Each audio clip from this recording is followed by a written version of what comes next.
All right, I have some wild stories for you because we're finally seeing the reality of Trump's very hyped up mass deportations that he promised on day one. And so far, they've just been the routine deportations with extra racism involved during each raid, leading to headlines like this one. Mayor rages as U.S. military vet nabbed in Trump's much-hyped ICE raids. So they're profiling to such an extent that they detained a U.S. military vet before realizing he was here completely legally. And let me remind you, there is a baseline level of deportations that occur every single year. So what Trump's doing is he's carrying those out, but he's doing it with extra racism, sensationalizing it a little bit, putting it over all of the news stations, and then acting like he carried out these mass deportations when in reality, he kept with the base level and didn't do much extra work. I mean, look at this chart. I find it quite ironic because this shows the deportation rate from years 2008 to 2019. Now, during Obama's first term, you see that the deportations were much higher than they were during Trump's first term because there's just a baseline level that each president carries out, and Trump makes these huge promises. He overpromises,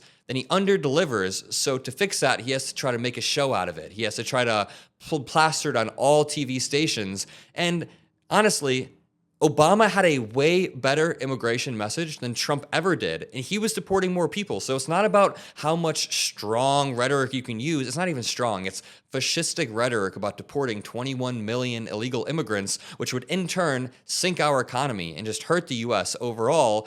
Obama didn't have to speak like that, and he still had a stronger border and was a stronger president when it came to immigration. And I think Democrats need to reclaim that immigration message. Before I break down some of these articles like Mayor rages as U.S. military vet nabbed and ICE agents denied entry to Southside Elementary School in Chicago, where I record, before we break down these articles, let me remind you of what a strong Democratic message on immigration used to look like.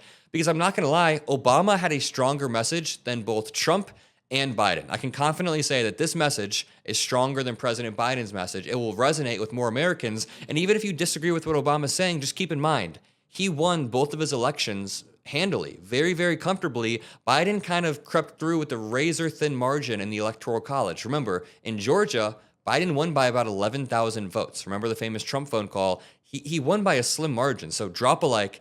Double check to make sure you're subscribed to the Mockler channel. People keep getting unsubscribed by YouTube. And let's watch Obama and then jump into these stories. This is not going to be a free ride. It's not going to be some instant amnesty. What's going to happen is you are going to pay a significant fine. You are going to learn English. You are going to go to the back of the line so that you don't get ahead of somebody who was in Mexico City applying legally. But after you've done these things over a certain period of time, you can earn your citizenship. So that it's not something that is guaranteed or automatic. You've got to earn it, but over time, you give people an opportunity. Now, it only works, though, if you do all the pieces. I think the American people, they appreciate and believe in immigration, but they can't have a situation where you just have 500,000 people pouring over the border without any kind of mechanism to control it. So we've got to deal with that at the same time as we deal in a humane fashion with folks who have put down roots here, have become our neighbors, have become our friends. They may have children who are U.S. citizens. That's the kind of comprehensive approach that we have to take. A comprehensive approach. And notice how President Obama had a cohesive, a strong plan with a message that can resonate with people in the crowd. I heard people chanting, "Thank you," and "perfect" in the crowd, yelling that stuff out. He had a strong message, and as much as I love the Democratic Party, we just took a loss, so it's the time to criticize. We've lost messaging on a lot of topics, and we don't even need to go as hardcore as Obama, but what he said is true. You should earn your way over here. We should all want to promote legal immigration, and of course, asylum seeking as well, but that's part of legal immigration. And Obama's message here is perfect. Again, he won multiple elections, and this person says, the fact that Democrats have departed from this immigration message has allowed Republicans to radicalize the country into mass deportations. We just need common sense messaging back, which is very true because when Democrats begin to lose their strong messaging, then Republicans can dominate the narrative, and it leads to sad videos like this. This video shows migrants reacting to the CBP One app, the Custom and Border Protections app, being shut down by Trump minutes before their appointments. And this is the disgusting part. These people were doing it the right way. Watch this.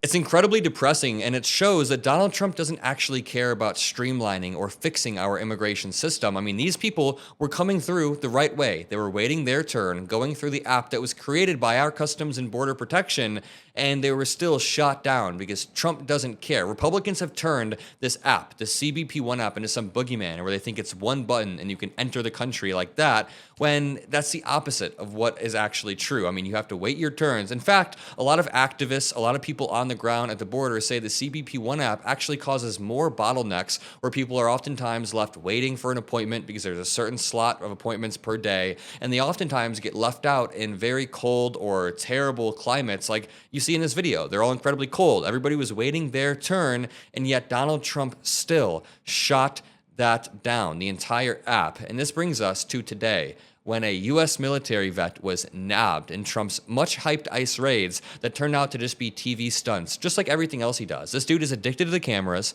He's addicted to having people around him like Pete Hegseth or Dr. Oz who can draw attention. And when it comes to the mass deportations that he claimed were going to happen, again, it's a stunt. A mayor claims that ICE, the Immigration and Customs Enforcement officers, arrested a U.S. citizen who served in the military during a raid just days into Donald Trump's promised mass deportation operation. The ICE officers also did not have a warrant during the raid in Newark, New Jersey, in a plain violation of the Fourth Amendment, said Newark Mayor Ras J. Baraka in a statement. About 10 or 12 ICE agents raided a seafood wholesaler and restaurant on Thursday and arrested 3 people, including the Puerto Rican warehouse manager, Ocean Food Depot owner Luis Juanota, told Pix 11 News. Again, Puerto Ricans are U.S. citizens, and this dude got arrested. They are just profiling people.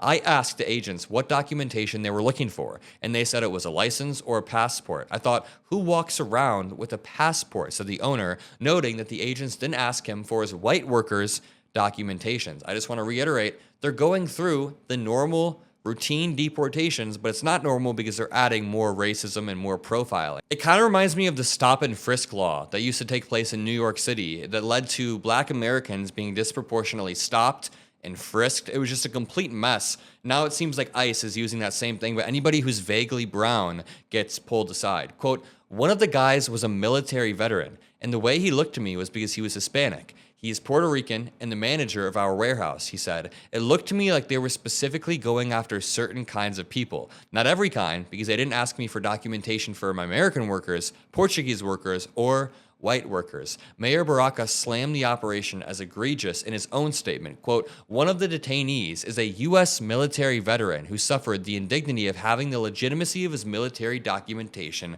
questioned. Quote, Newark will not stand by idly while people are being unlawfully terrorized. Now, an ICE spokesperson declined to go into detail about the raid, but defended the agency's actions and said the U.S. Immigration and Customs Enforcement may encounter U.S. citizens while conducting field work. In a statement on social media, Senator Cory Booker said he was deeply concerned about the reports. He and Democratic Representative McIver, whose district includes Newark, both said they had reached out to ICE for answers. And this takes us to another story happening in Chicago, where I record, titled, ICE Agents Denied Entry to Southside Elementary School. Chicago Public School claims. What was their plan? What was their plan in this elementary school? Chicago public officials claim U.S. Immigration and Customs Enforcement agents were denied entry to a Southside elementary school Friday morning. The Hamline Elementary School principal said ICE agents arrived at the back of the yard school at about 11:15 a.m. I'm struggling to figure out what the intention was here. The principal said they followed protocols and did not allow the agents inside. All students and staff are safe, officials said. Quote, CPS will continue to protect our schools and their families in alignment with the Illinois Trust Act and Chicago's Welcoming City Ordinance. Chicago Teachers Union President Stacey Davis Gates called the situation unprecedented. This is just a wild thing to do. And the story is still developing, but the Trump admin announced that it will pursue targets for deportation at schools. And you know, I'll leave it at that. I'll cover this in another video, but make sure you drop a like, subscribe, have a great rest of your day, and I'll see you in the next one. Peace out.